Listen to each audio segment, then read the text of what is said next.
So this is Printerstein number 1.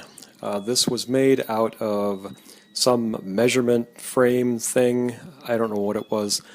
This is the smoothie board that I used to run it. Mark 8 hot end that is actually just cable tied to the guts of the machine after I pulled everything off, and it's just printing a cube right now. This is one of the first tests that I was successful with ABS on double-sided tape because it's not a heated bed, obviously. Using Printerface to control the whole thing.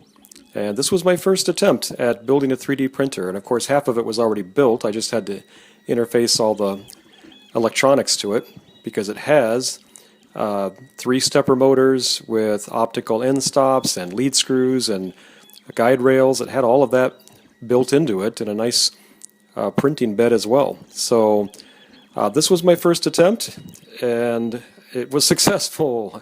Yay! So part of the reason that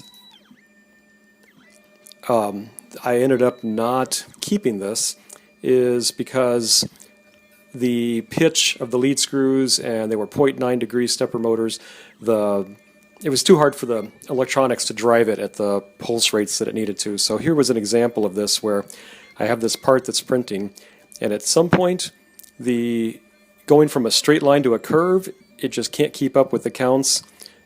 There it is, and my y-axis just stopped moving, and so now everything is off. Everything's off center. So the whole thing was so heavy and geared so badly. There, it did it again. I just couldn't end up using it as a 3D printing platform. I may come back to it for something else someday, but I was just excited to have been able to build one. This was really cool for me.